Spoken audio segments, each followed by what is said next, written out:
I'd like to tell you about the strangest secret in the world.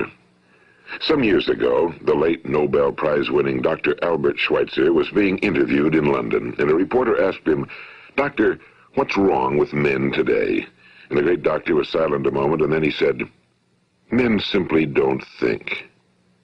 It's about this that I want to talk with you. We live today in a golden age. This is an era that man has looked forward to, dreamed of, and worked toward for thousands of years. But since it's here, we pretty well take it for granted. We in America are particularly fortunate to live in the richest land that ever existed on the face of the earth, a land of abundant opportunity for everyone.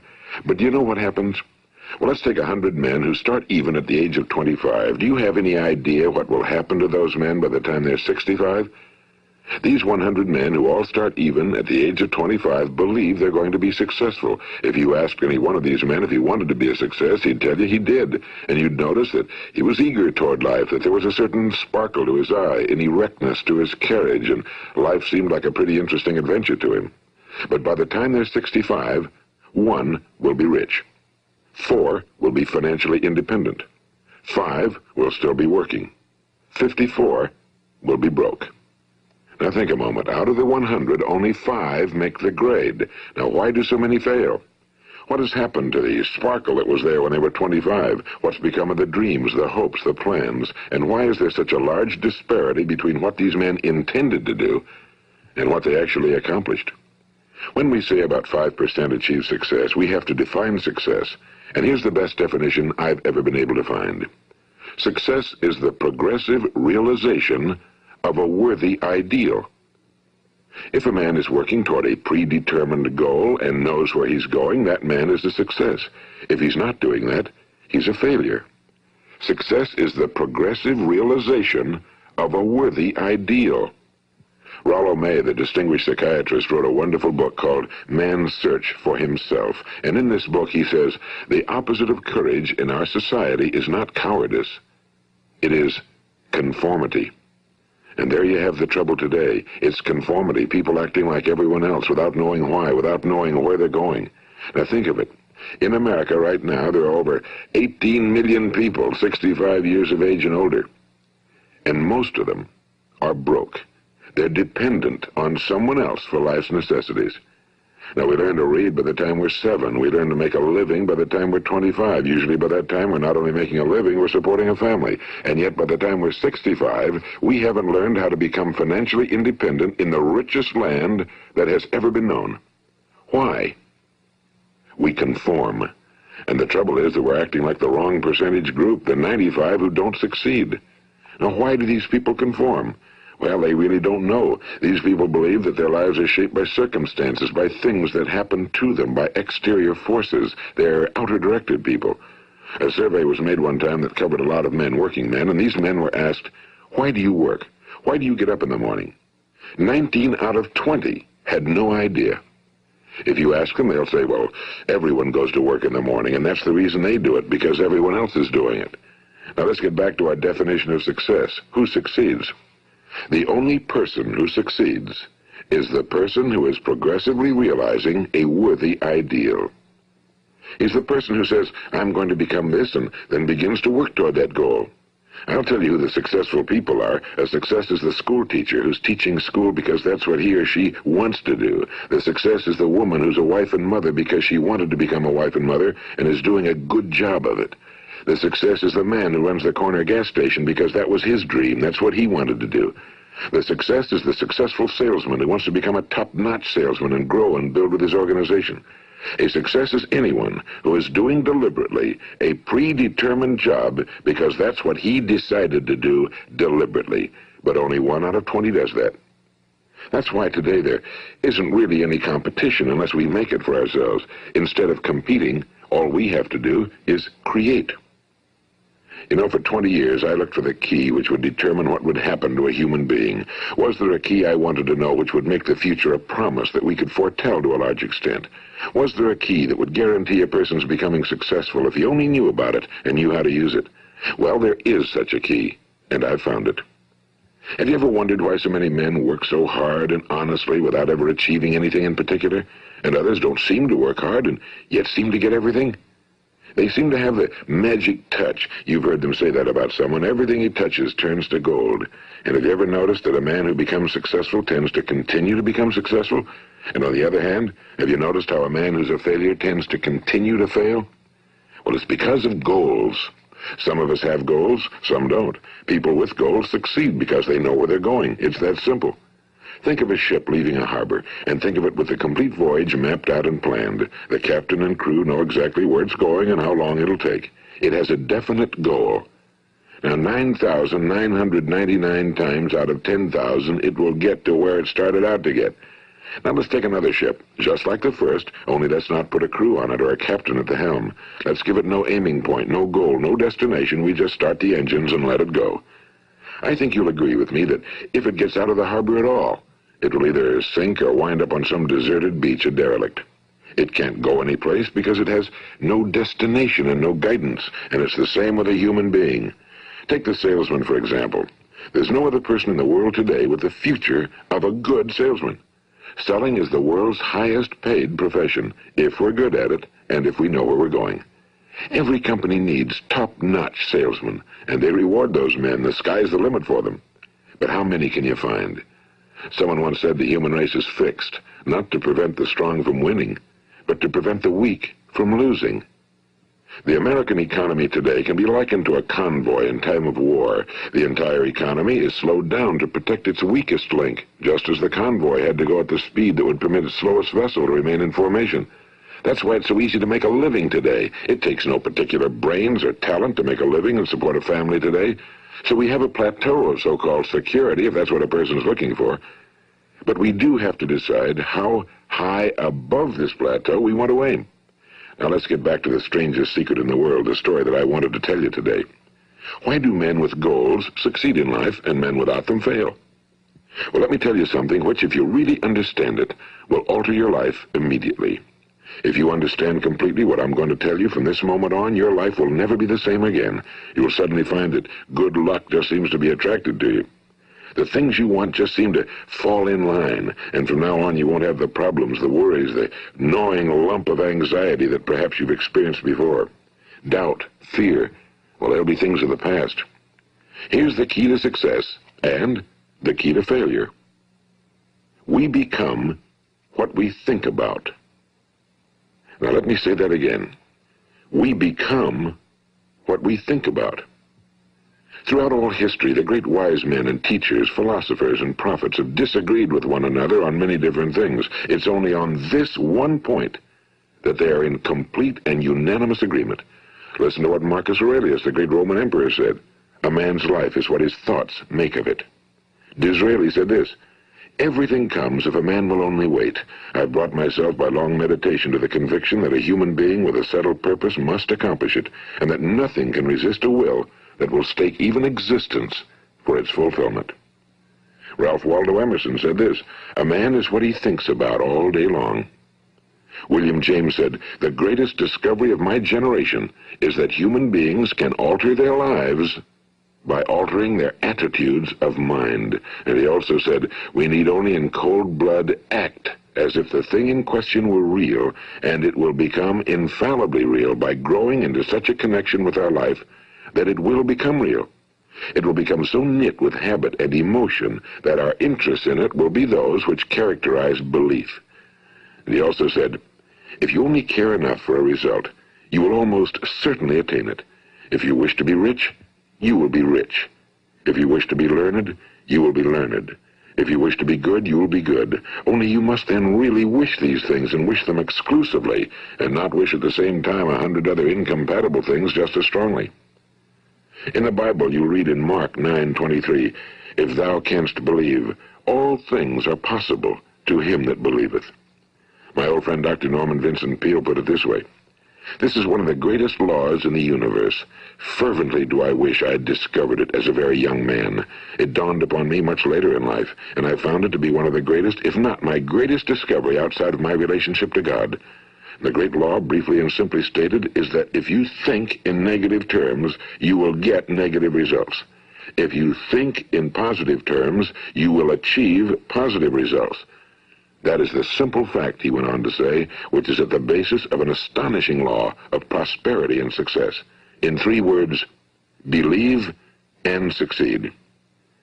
William Shakespeare put it this way: our doubts are traitors and make us lose the good we oft might win by fearing to attempt. George Bernard Shaw said, people are always blaming their circumstances for what they are. I don't believe in circumstances. The people who get on in this world are the people who get up and look for the circumstances they want, and if they can't find them, make them. Well, it's pretty apparent, isn't it?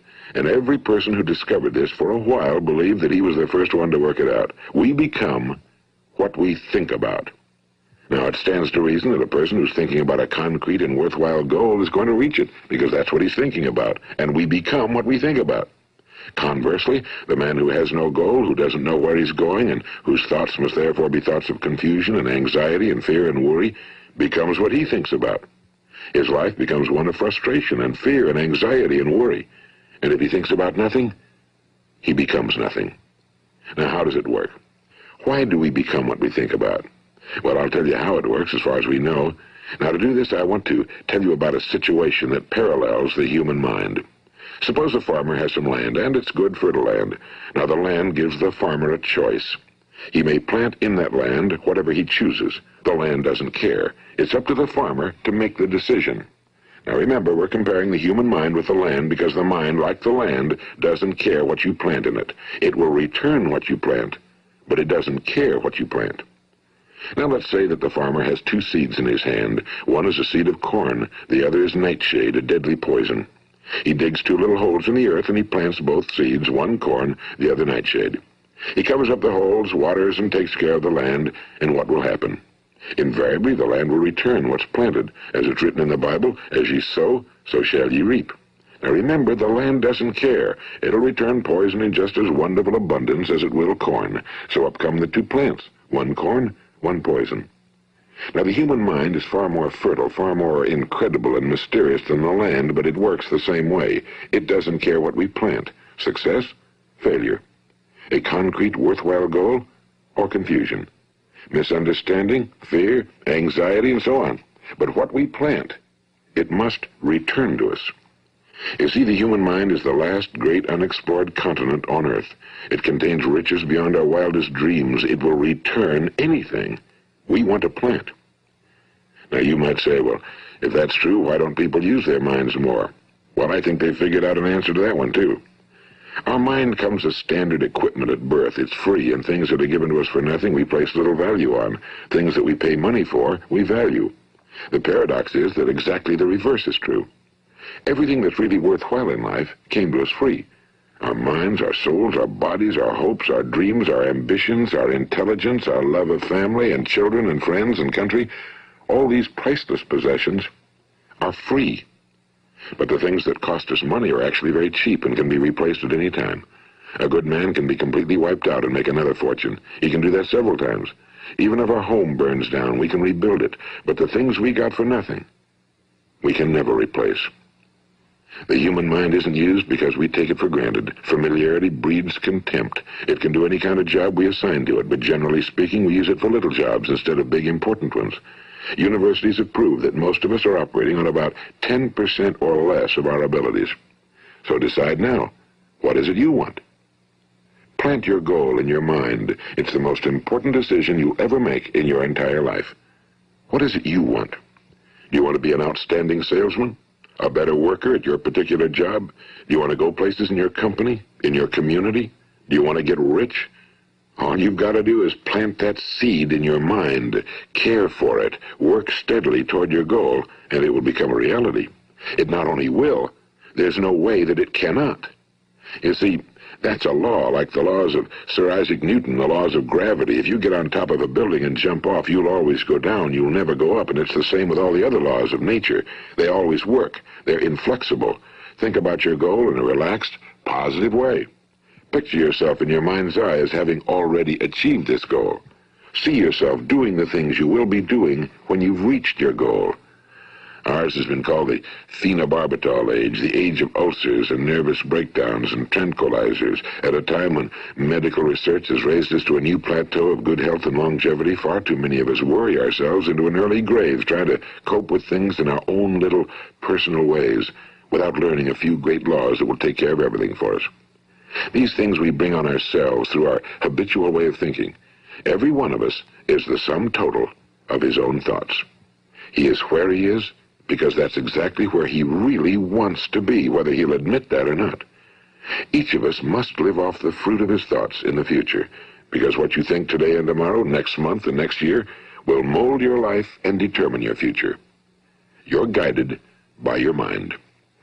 I remember one time I was driving through eastern Arizona, and I saw one of those giant earth-moving machines roaring along the road at about 35 miles an hour with what looked like 30 tons of dirt in it. A tremendous, incredible machine, and there was a little man perched way up on top with the wheel in his hands guiding it. And as I drove along, I was struck by the similarity of that machine to the human mind. Just suppose you're sitting at the controls of such a vast source of energy. Are you going to sit back and fold your arms and let it run itself into a ditch? Or are you going to keep both hands firmly on the wheel and control and direct this power to a specific, worthwhile purpose? It's up to you. You're in the driver's seat. You see, the very law that gives us success is a two-edged sword. We must control our thinking. The same rule that can lead a man to a life of success, wealth, happiness, and all the things he ever dreamed of for himself and his family. That very same law can lead him into the gutter. It's all in how he uses it, for good or for bad. This is the strangest secret in the world. Now, why do I say it's strange, and why do I call it a secret? Actually, it isn't a secret at all. It was first promulgated by some of the earliest wise men, and it appears again and again throughout the Bible, but very few people have learned it, understand it. That's why it's strange, and why for some equally strange reason it virtually remains a secret. I believe that you could go out and walk down the main street of your town and ask one man after another what the secret of success is, and you probably wouldn't run into one man in a month who could tell you. Now, this information is enormously valuable to us if we really understand it and apply it. It's valuable to us not only for our own lives, but the lives of those around us, our families, employees, associates, and friends. Life should be an exciting adventure. It should never be a bore. A man should live fully, be alive. He should be glad to get out of bed in the morning. He should be doing a job he likes to do because he does it well. One time I heard Grove Patterson, the great late editor-in-chief of the Toledo Daily Blade, make a speech, and as he concluded his speech, he said something I've never forgotten. He said, "My years in the newspaper business have convinced me of several things. Among them, that people are basically good, and that we came from someplace, and we're going someplace. So we should make our time here an exciting adventure. The architect of the universe didn't build a stairway leading nowhere." And the greatest teacher of all, the carpenter from the plains of Galilee, gave us the secret time and time again. As ye believe, so shall it be done unto you. I've explained the strangest secret in the world and how it works. Now, on this side, I want to explain how you can prove to yourself the enormous returns possible in your own life by putting this secret to a practical test.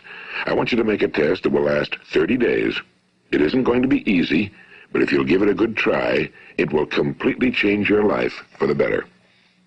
Now, back in the 17th century, Sir Isaac Newton, the English mathematician and natural philosopher, gave us some natural laws of physics which apply as much to human beings as they do to the movement of bodies in the universe.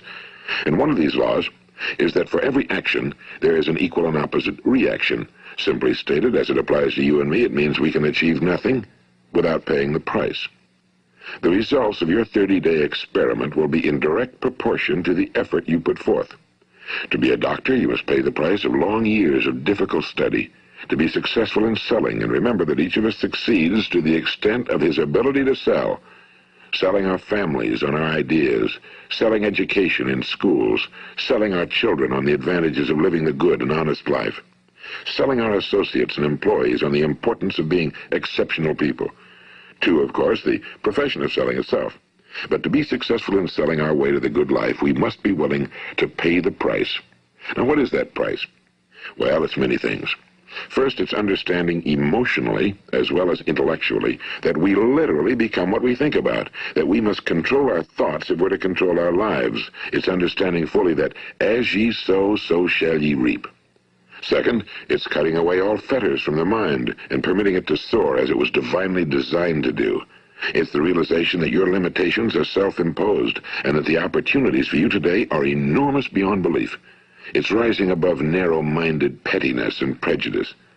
And third, it's using all your courage to force yourself to think positively on your own problem, to set a definite and clearly defined goal for yourself, to let your marvelous mind think about your goal from all possible angles, to let your imagination speculate freely upon many different possible solutions, to refuse to believe that there are any circumstances sufficiently strong to defeat you in the accomplishment of your purpose, to act promptly and decisively when your course is clear, and to keep constantly aware of the fact that you are at this moment standing in the middle of your own acres of diamonds, as Russell Conwell used to point out. And fourth, save at least 10% of every dollar you earn. It's also remembering that no matter what your present job, it has enormous possibilities if you're willing to pay the price. Now let's just go over the important points in the price each of us must pay to achieve the wonderful life that can be ours. It is, of course, worth any price. 1. You will become what you think about. 2. Remember the word imagination and let your mind begin to soar. 3. Courage. Concentrate on your goal every day. 4. Save 10% of what you earn. And 5. Action. Ideas are worthless unless we act on them. Now, I'll try to outline the 30-day test I want you to make. Keep in mind that you have nothing to lose by making this test and everything you could possibly want to gain. There are two things that may be said of everyone. Each of us wants something, and each of us is afraid of something. I want you to write on a card what it is you want more than anything else.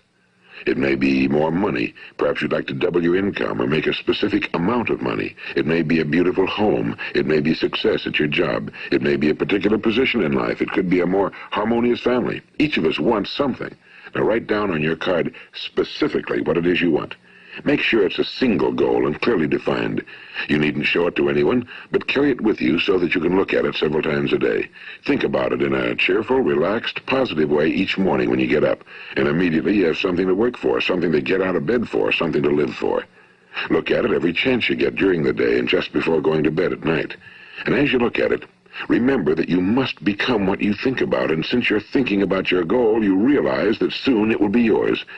In fact, it's yours really the moment you write it down and begin to think about it. Look at the abundance all around you as you go about your daily business. You have as much right to this abundance as any other living creature.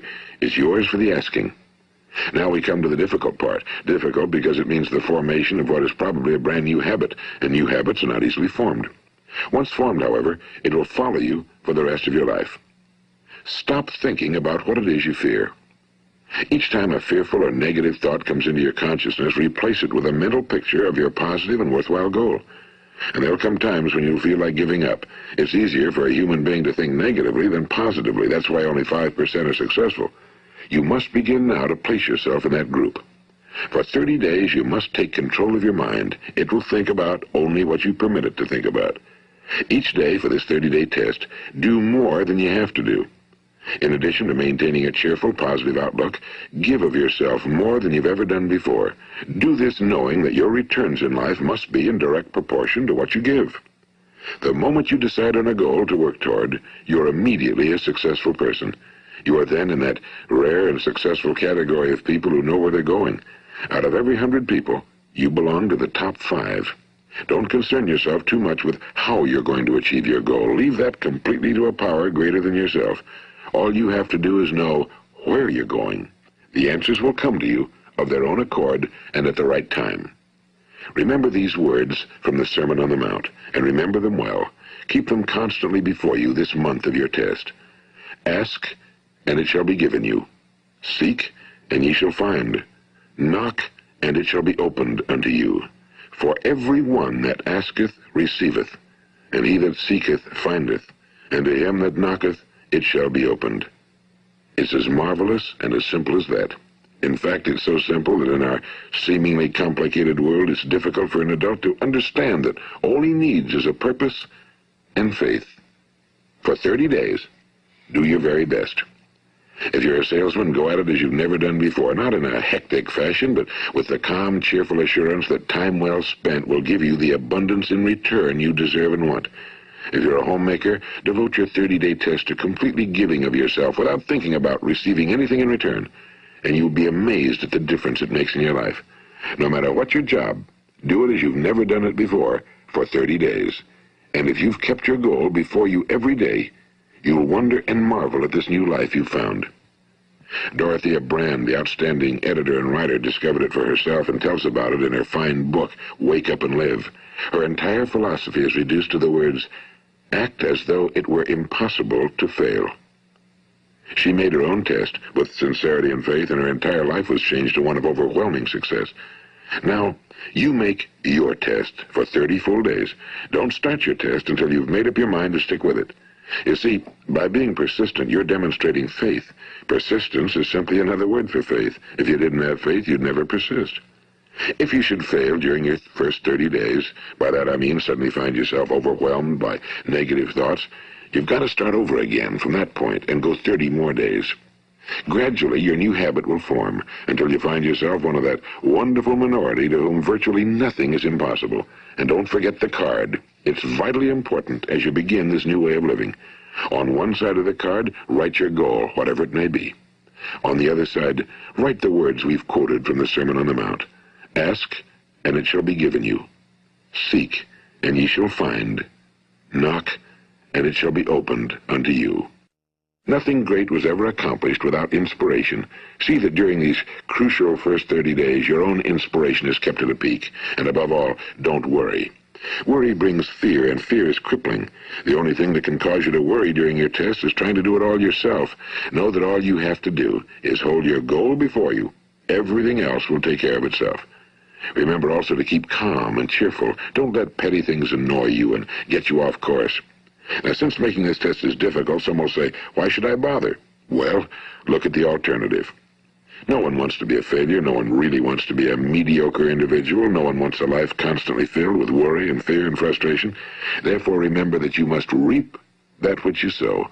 If you sow negative thoughts, your life will be filled with negative things. If you sow positive thoughts, your life will be cheerful, successful, and positive. Now, gradually, you'll have a tendency to forget what you've heard on this recording. Play it often. Keep reminding yourself of what you must do to form this new habit. Gather your whole family around at regular intervals and listen to what's been said here. You know, most men will tell you that they want to make money without understanding the law. The only people who make money work in a mint. The rest of us must earn money. This is what causes those who keep looking for something for nothing or a free ride to fail in life. The only way to earn money is by providing people with services or products which are needed and useful. We exchange our time and our product or service for the other man's money. Therefore, the law is that our financial return will be in direct proportion to our service. Now, success is not the result of making money. Making money is the result of success, and success is in direct proportion to our service. Most people have this law backwards. They believe that you're successful if you earn a lot of money. The truth is that you can only earn money after you're successful. It's like the story of the man who sat in front of the stove and said to it, "Give me heat, and then I'll add the wood." How many men and women do you know, or do you suppose there are today, who take the same attitude toward life? There are millions. We've got to put the fuel in before we can expect heat. Likewise, we've got to be of service first before we can expect money. Don't concern yourself with the money. Be of service, build, work, dream, create. Do this, and you'll find there's no limit to the prosperity and abundance that will come to you. Prosperity, you know, is founded upon a law of mutual exchange. Any person who contributes to prosperity must prosper in turn himself. Sometimes the return will not come from those you serve, but it must come to you from someplace, because that's the law. For every action, there is an equal and opposite reaction. As you go daily through your 30-day test period, remember that your success will always be measured by the quality and quantity of service you render, and money is a yardstick for measuring this service. No man can get rich himself unless he enriches others. Now, there are no exceptions to a law. You can drive down any street in America and from your car estimate the service that's being rendered by the people living on that street. Had you ever thought of this yardstick before? It's interesting. Some, like ministers and priests and other devoted people, measure their returns in the realm of the spiritual, but again, their returns are equal to their service. Once this law is fully understood, any thinking person can tell his own fortune. If he wants more, he must be of more service to those from whom he receives his return. If he wants less, he has only to reduce his service. This is the price you must pay for what you want. If you believe you can enrich yourself by deluding others, you can end only by deluding yourself. It may take some time, but just as surely as you breathe, you'll get back what you put out. Don't ever make the mistake of thinking you can avert this. It's impossible. The prisons and the streets where the lonely walk are filled with people who tried to make new laws just for themselves. We may avoid the laws of man for a while, but there are greater laws that cannot be broken. An outstanding medical doctor recently pointed out 6 steps that will help you realize success. 1. Set yourself a definite goal. 2. Quit running yourself down. 3. Stop thinking of all the reasons why you cannot be successful and instead think of all the reasons why you can. 4. Trace your attitudes back through your childhood and try to discover where you first got the idea you couldn't be successful, if that's the way you've been thinking. 5. Change the image you have of yourself by writing out a description of the person you would like to be. And 6. Act the part of the successful person you have decided to become. The doctor who wrote those words is a noted West Coast psychiatrist, Dr. David Harold Fink. Do what the experts since the dawn of recorded history have told you must do.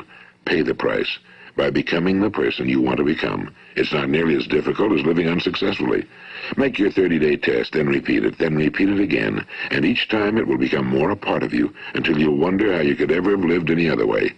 Live this new way and the floodgates of abundance will open and pour over you more riches than you may have dreamed existed. Money? Yes, lots of it. But what's more important, you'll have peace. You'll be in that wonderful minority who lead calm, cheerful, successful lives. Start today. You have nothing to lose, but you have a whole life to win.